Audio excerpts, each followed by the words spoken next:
heart of the Brazilian wilderness lies a prehistoric rock shelter, decorated with thousands of strange paintings.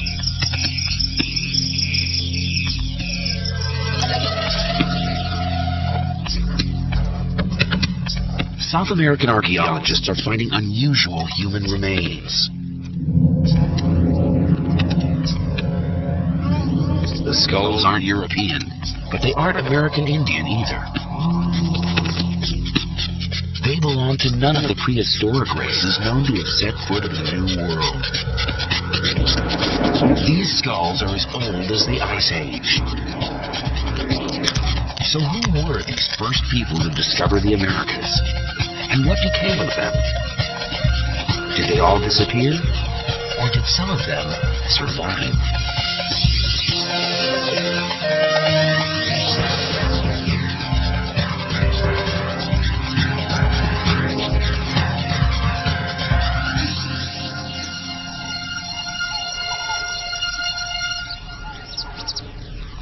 This is Serra da Capivara, a rocky outcrop of cliffs and valleys in a remote corner of northeast Brazil.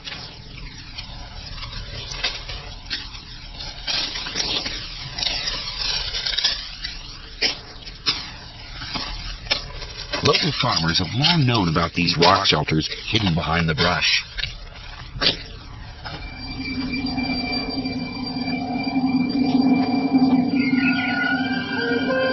Shelter walls are decorated with scenes from everyday life. A net to catch deer. A stick to collect honey from a beehive.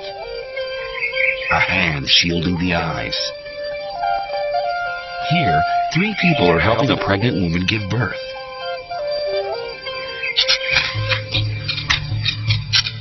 Some of the paintings are harder to interpret. These curious-looking figures are thought to be men in disguise, dancing with women.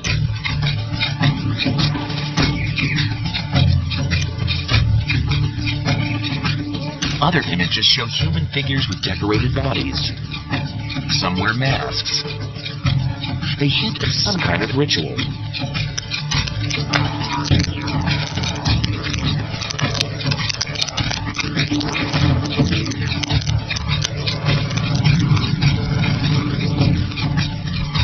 No one yet has figured out what these scenes mean.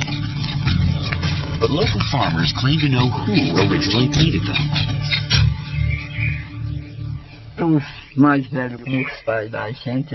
Our elders used to tell us they'd been made by Indians, known locally as the Fierce Ones.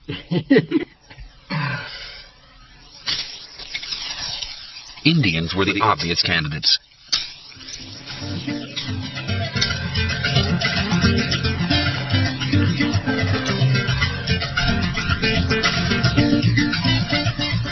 Most of the people who live in northeastern Brazil today are descended from European settlers and African slaves.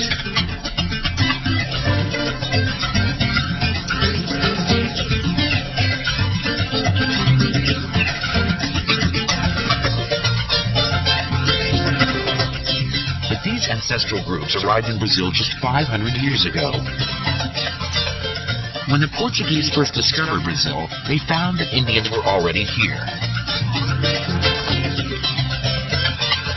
And a few of the local villagers are descendants of mixed marriages between Indians, farmers, and slaves.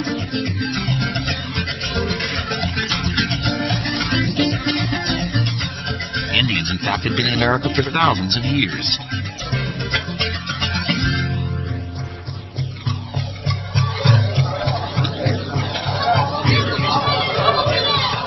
Scientists today can tell precisely when they arrived and from where.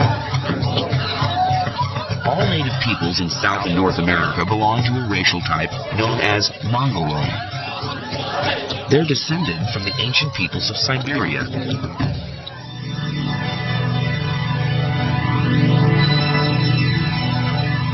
During the Ice Age, 12,000 years ago, there was a land bridge between Siberia and Alaska. Mongoloid peoples were the first to enter the New World, or so experts thought. The Brazilian finds point to a very different story of the discovery of the Americas.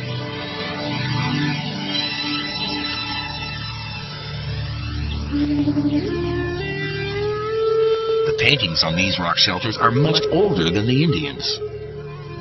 Here, hunters chased giant armadillos, an animal that flourished during the Ice Age, long before the arrival of the Indians.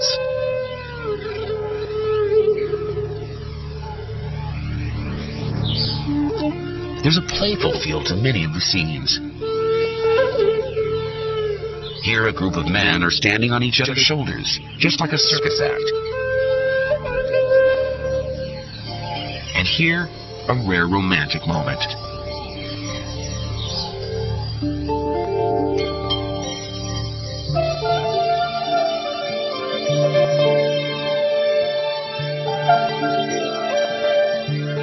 The scenes conjure up a lost world of innocence. How long ago was this primeval paradise?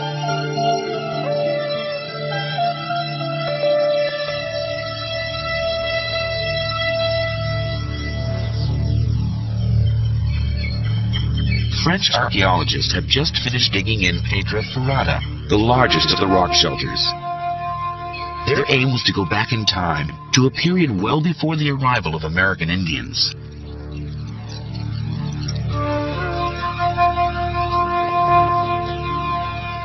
Every foot they dug took them thousands of years back into prehistory.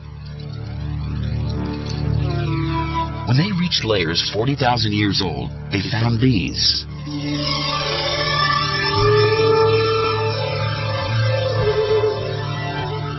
Pieces of quartzite that look remarkably like stone tools. The edges on one side of the stones were flaked off.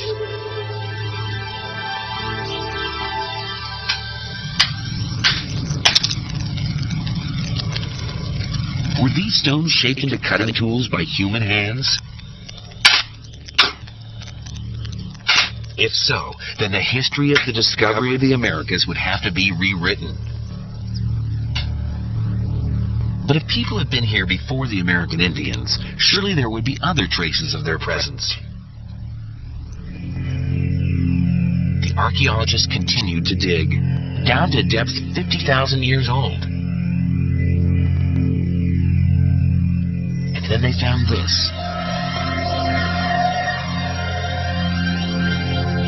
Fragments of animal bone and charcoal.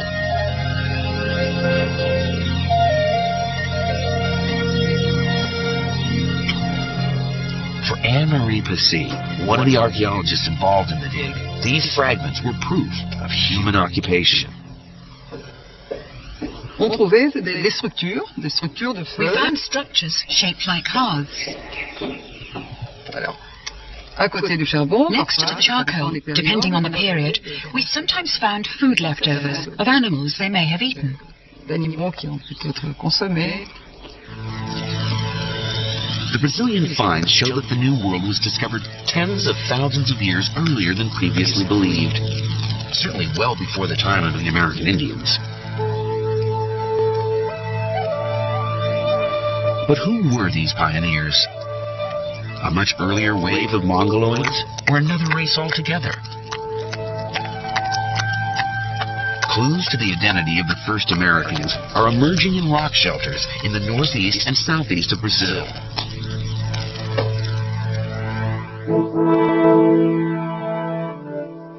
Archaeologists there have recently unearthed human remains.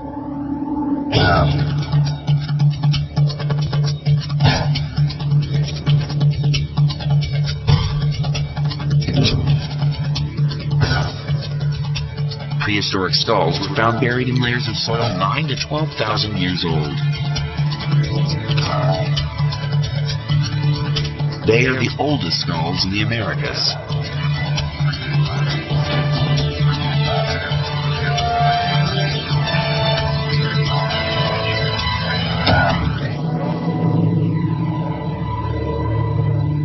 And this is the oldest of them all.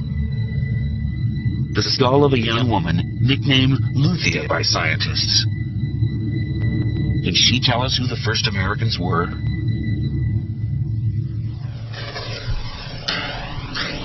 Walter Neves is a physical anthropologist at Sao Paulo University in Brazil.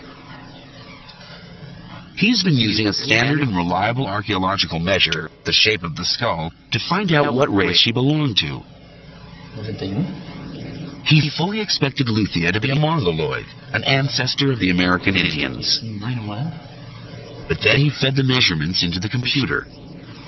When we start running the computer and seeing the results, it was amazing because we realized that the statistics, the quantitative analysis we were doing was not showing these people to be Mongoloid.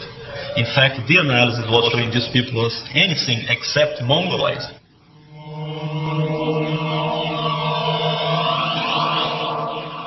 So who was Luthia? And where did she come from? To find out, the skull was taken to a hospital in Rio de Janeiro to begin the process of reconstructing her face. The first stage was to make a three-dimensional CAT scan of Luthia's skull in order to build a replica.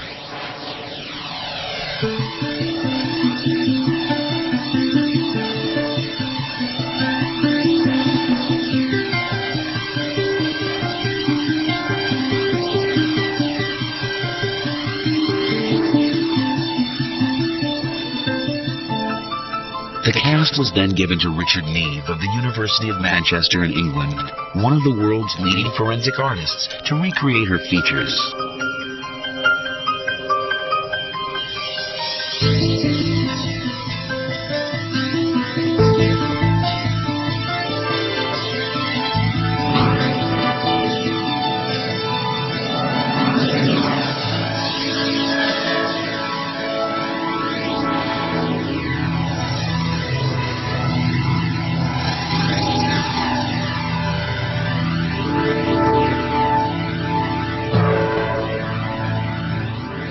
That to me is a Negroid face.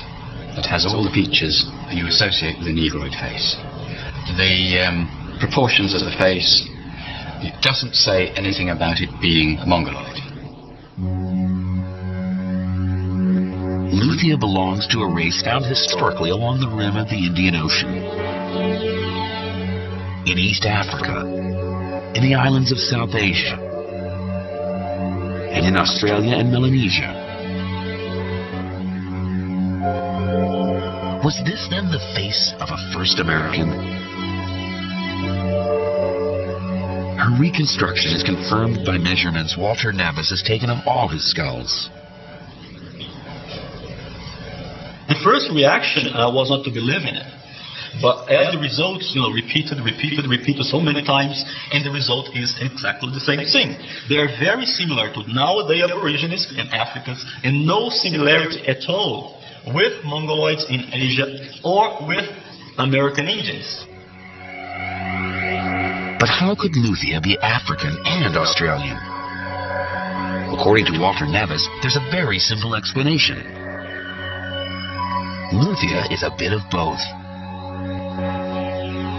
The first humans originated in Africa. It's known that around 100,000 years ago, waves of people migrated out of Africa. One such wave went east, and 60,000 years ago, it reached Australia.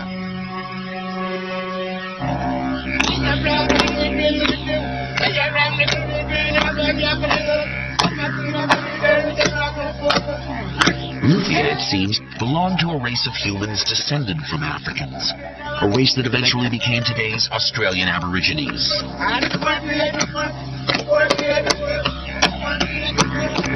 But if the first people to enter the New World were the ancestors of the present-day Aborigines, how could they possibly have reached the Americas? Australia and Southeast Asia are on the other side of the Pacific Ocean, more than 8,000 miles away from South America.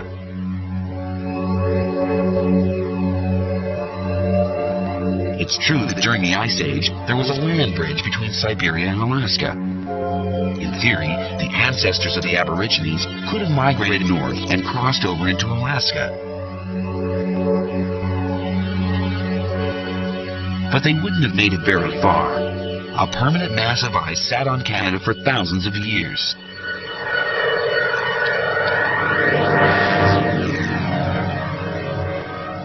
That wall of ice would have blocked the way into America to both animals and humans. But could there have been another route to South America?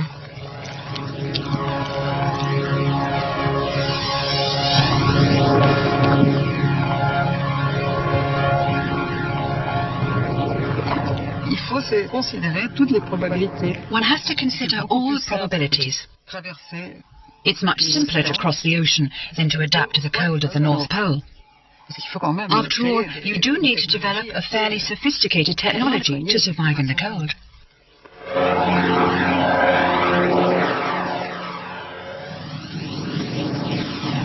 But did the ancestors of the Aborigines have the technology to cross the Pacific?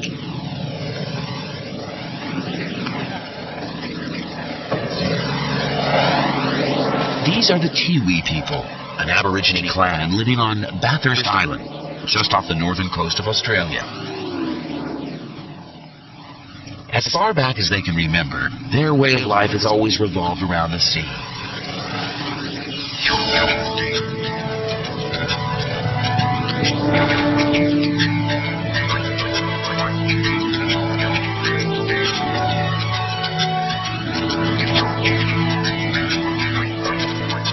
And in these shallow tropical waters, the old-fashioned spear is still the best tool to catch crabs.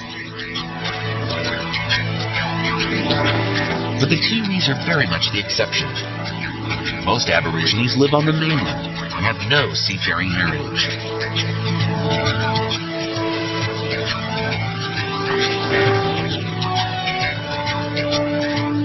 But what about the Aborigines' very earliest ancestors? Might they have been able to navigate?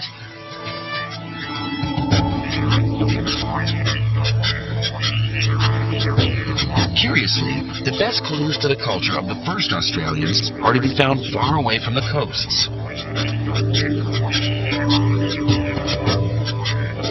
This is the Kimberley, a forbidding rock desert on the northern tip of Western Australia. Today, the place is uninhabited. But during the Ice Age, 20 to 50,000 years ago, these were hunting grounds for the first Aborigines.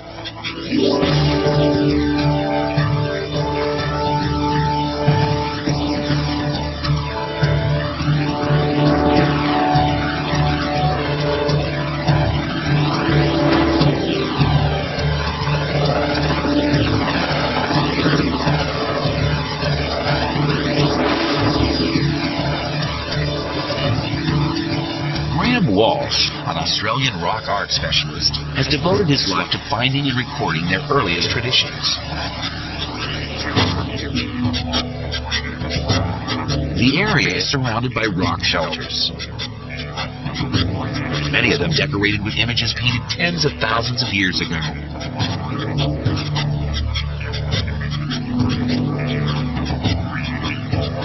In one rock shelter, Graham Walsh has discovered a painting that is about to rewrite the history of seafaring.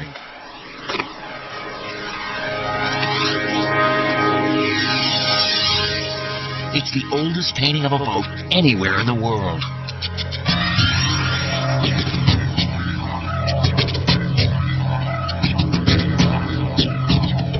The people in the boat have got very distinctive headdresses on, and they're associated with the type of figures that we call simple northern figures that are found in this area of the North Kimberley here. They're associated with war scenes, battle scenes where they're not using spear throwers, so we can date that type of figure by the type of technology that they're depicted with. And it's very ancient because the spear throwers, we've dated paintings with the spear throwers on as predating 17,000 years. And that's a minimum figure. I think it will go back much, much older than that, up to 50,000 years ago. What's remarkable is that the boat seems to have been designed with a very specific purpose in mind. You can see by the type of watercraft with the high prow on it. It appears by watercraft experts, they tell me it's an ocean-going type craft with this high nose. There's no need for all this sort of high prows and that in still water. So you're looking at some sort of craft that's been used for the open sea. In this remote rock shelter is the first indication that the ancestors of the Aborigines did indeed have the technology to sail, and perhaps even to navigate the oceans. But why would they have wanted to cross the Pacific? The vastness of the ocean was surely a deterrent.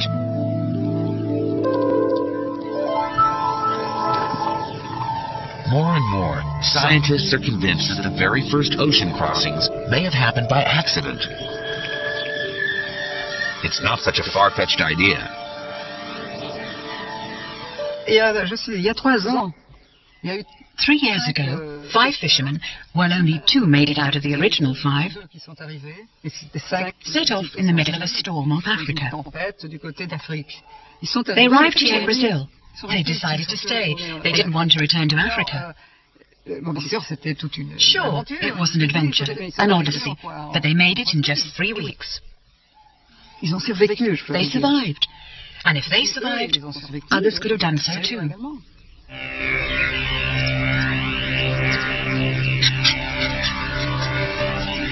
If the ancestors of the Aborigines did reach South America by chance, they would have been the first people to settle the New World.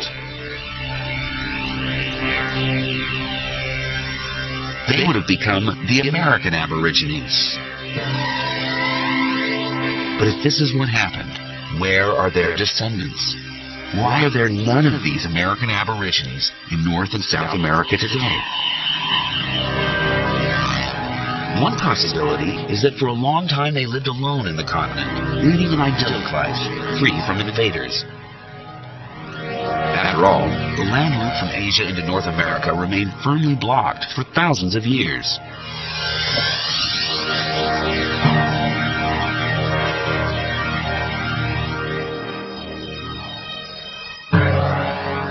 But around 14,000 years ago, the climate began to warm up.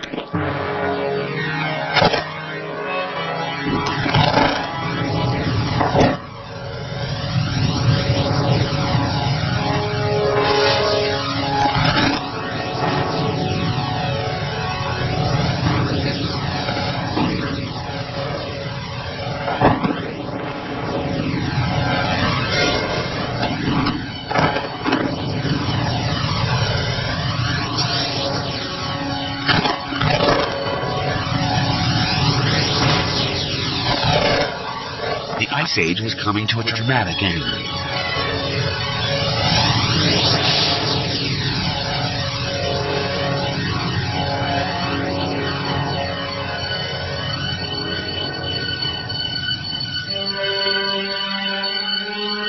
In Alaska, an ice corridor opened up. Animals took advantage and crossed through.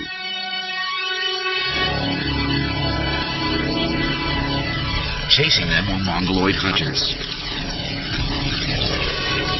It's well known that around 12,000 years ago, the ancestors of today's American Indians entered the New World.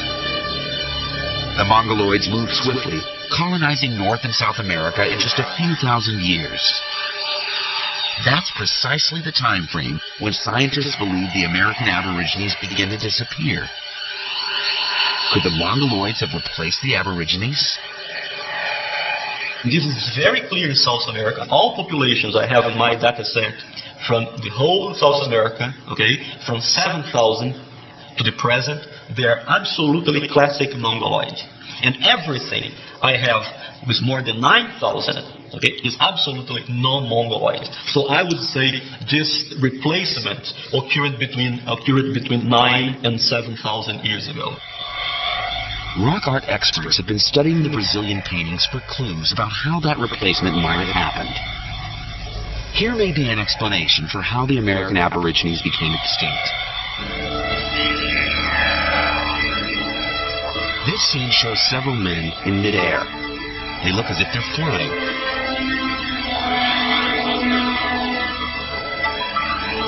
At first, scientists assumed they reflected the playful lifestyle of the American Aborigines.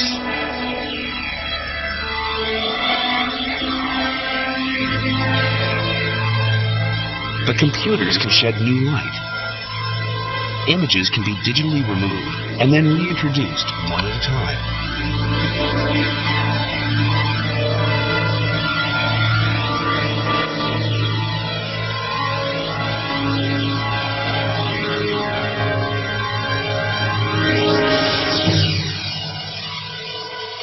The happy flying figures turn out to be just one figure, a warrior leaping through the air to spear an enemy. A interpretação original dessa cena era uma cena de harmonia. At first, we thought this was a scene of harmony, with various figures flying through the air. Now we no longer see it as a scene of harmony, but as a scene of violence. Suddenly, the meaning of the other enigmatic scenes becomes clear. This is another act of aggression. And this, perhaps, an execution.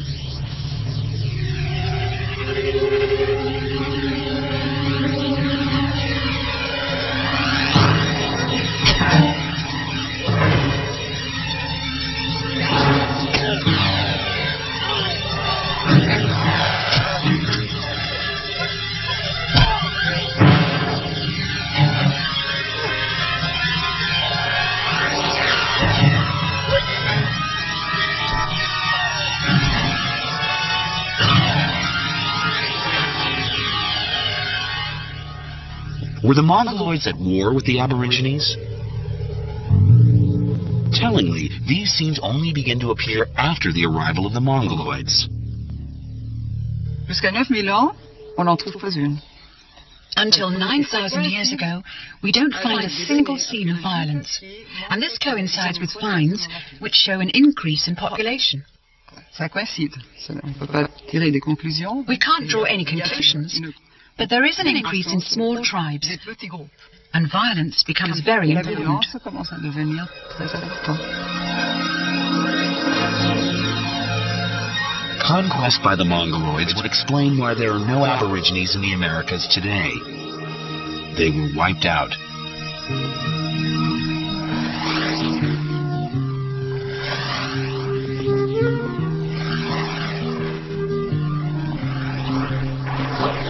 But persecuted peoples often avoid extinction, either through intermarriage with the invader or by escaping into the wilderness.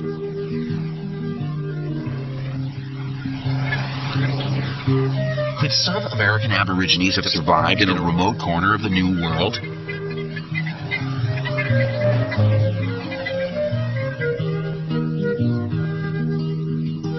At the southernmost end of the continent lies Tierra del Fuego, a group of islands isolated from the mainland by the Strait of Magellan. The oldest skull found in this part of the world is 9,000 years old.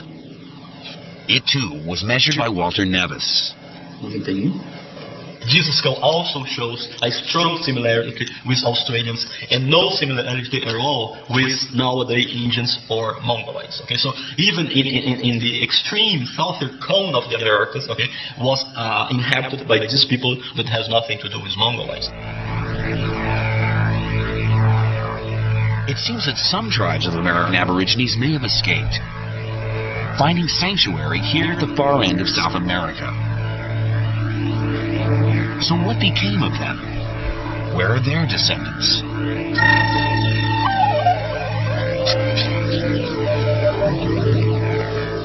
When the first Europeans explored Tierra del Fuego, they encountered bands of hunters and gatherers, the Fuegians.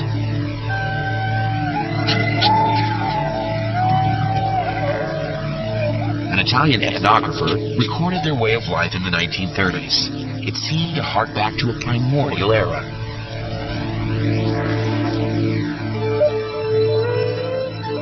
Sisters Christina and Ursula Calderon are children of those hunters and gatherers. They were born just over 70 years ago in this small village, now abandoned. Could these sisters be actual descendants of Luthier and the American Aborigines? On the face of it, no. Their appearance is not very different from that of other Native Americans.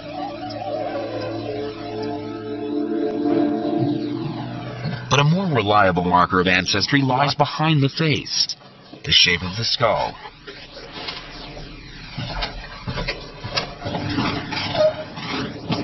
The local museum houses several skulls of modern Fuegians, recent ancestors of Christina and Ursula.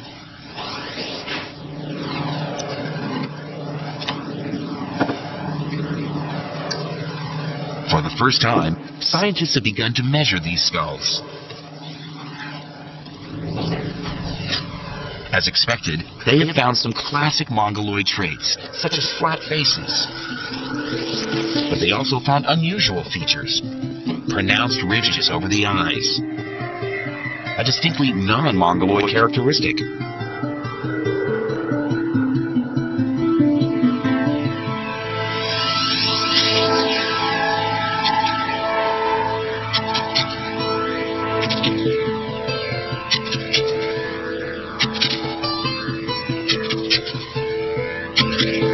Apparently, Fuegians were somehow related to the ancestors of the Australian Aborigines. We think that Fuegians is the nowadays Fuegians or the historic Fuegians are the result of interbreeding between the non-Mongoloids and the Mongoloids.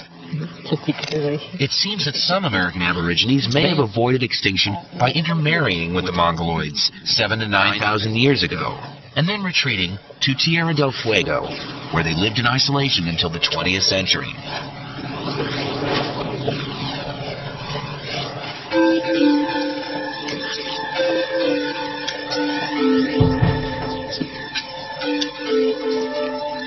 But the Aborigines were originally a race adapted to life in the tropics. How could they have survived in this cold and damp corner of South America?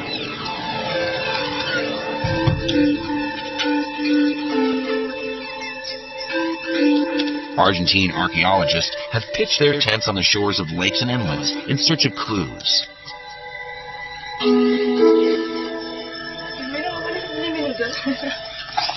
On this beach, they found mounds of mussel shells. Una secuencia de valvas que si la miras se está clavando dentro o por debajo. The oldest layer is 6,000 to 7,000 years old. Is this ancient garbage left behind by American Aborigines?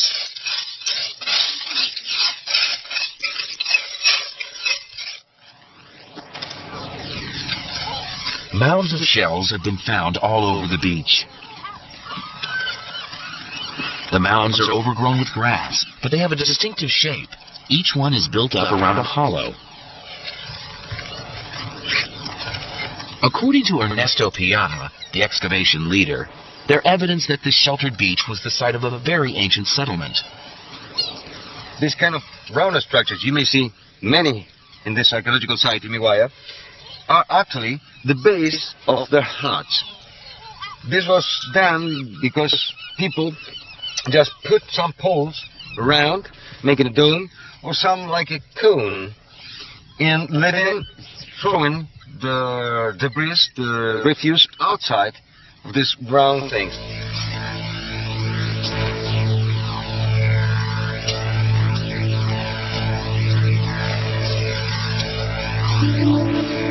Alongside the very same beaches, similar huts were being built by the Fuegians until just 60 years ago. These huts sheltered the American Aborigines through thousands of winters of wind, rain, and snow. Some tribes wore hides of guanaco, a type of llama, to keep the cold out. But others wandered around virtually naked. How did they cope with the cold?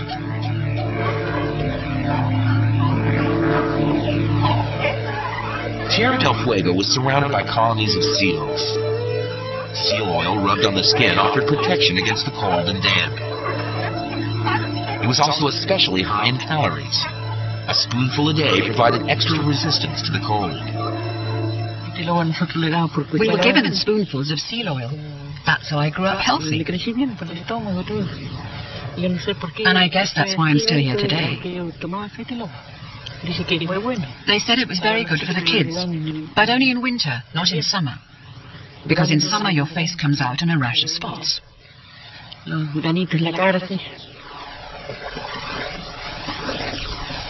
The Fuegians also kept fires lit indefinitely, even when they were on the move. They lit their fires in the canoe.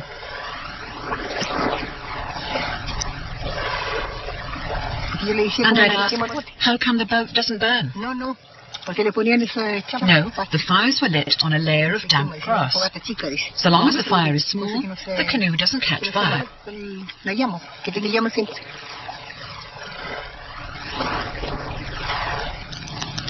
Isolated from the rest of the continent, the descendants of the American Aborigines preserved their way of life for thousands of years. But there's something else. They appear to have also kept alive their rituals.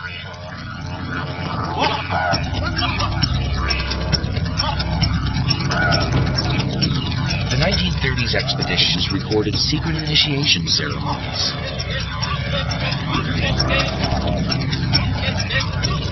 Before boys could be led into the secrets of the tribe, they had to face up to spooks and spirits.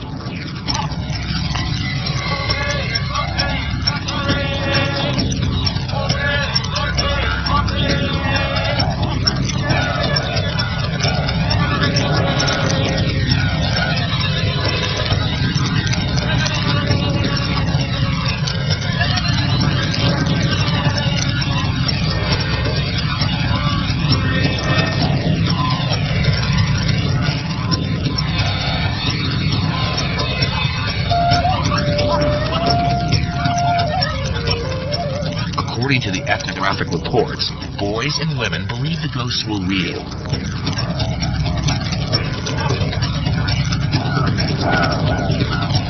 Could such rituals help decipher the enigmatic scenes on the Brazilian rock shelters? The dancing spooks, with their masks and stripes, are strangely familiar.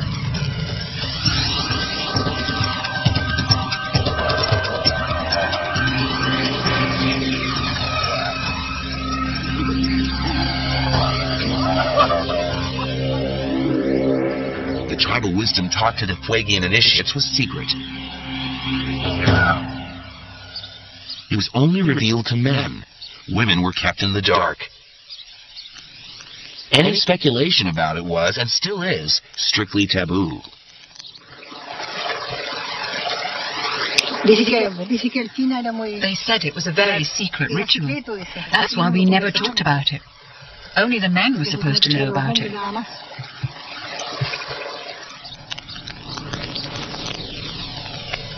What was so secret that it had to be kept from the women? Some of the chiefs, according to ethnographers, explain that there was a time in a very distant past when women ruled society. So the women must never know, lest the men lose their grip on power. Perhaps this story was brought into the New World by the American Aborigines, because similar legends have been recorded amongst Aborigine tribes in Australia.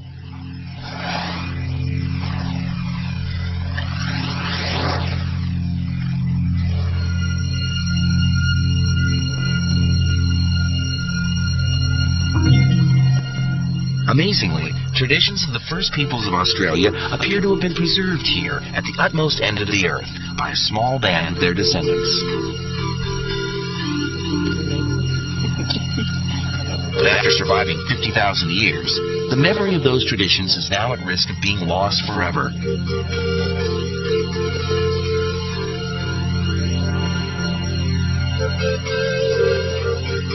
The arrival of white settlers in the late 19th century pushed the native people of Tierra del Fuego to the brink of extinction.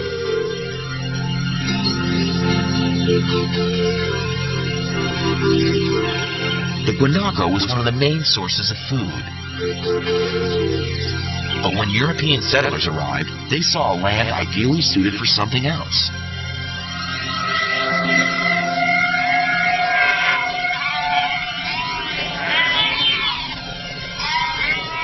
Gradually, the guanaco hunting grounds were transformed into vast sheep stations. It seems that the Fuegians thought they could simply switch to hunting sheep. It was a tragic mistake. European landlords thought nothing of killing poachers in cold blood.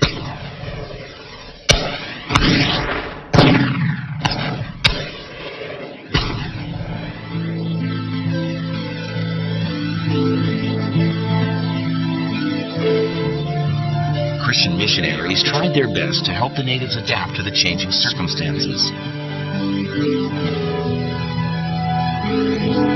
Women and children were brought to the missions to be clothed and educated. But This only made matters worse, as the Fuegians came into contact with European diseases for the first time.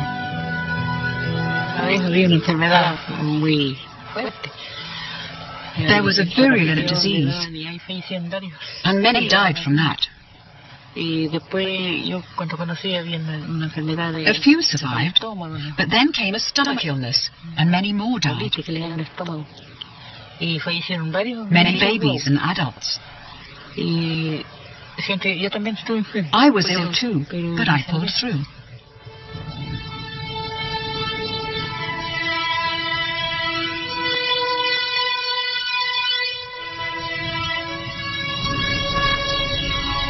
The deaths eventually decimated the villages.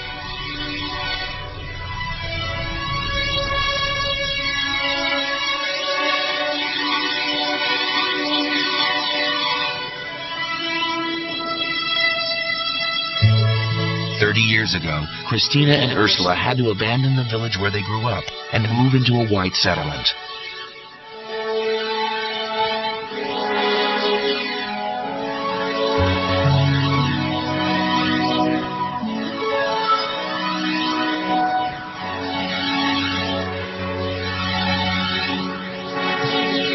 They return occasionally to visit the graves of their family. Christina and Ursula are now the last surviving link to the culture of the pioneering Aborigines who first discovered the Americas. For they are true of only a few full-blooded Fuegians left alive. Their children are the offspring of mixed marriages.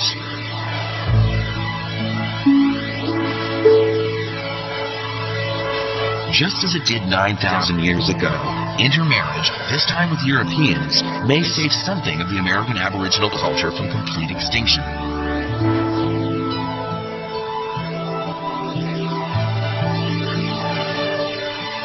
The Fuegians' ancestors had set off from the other side of the world. Their arrival in Tierra del Fuego was the culmination of an epic journey across ocean and continent. They were the first to discover the Americas.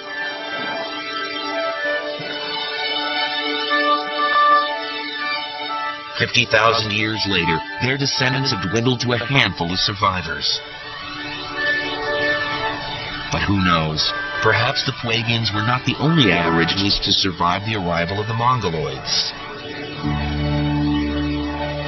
Maybe another tribe of long-lost American Aborigines is awaiting discovery in some remote corner of the Brazilian jungle.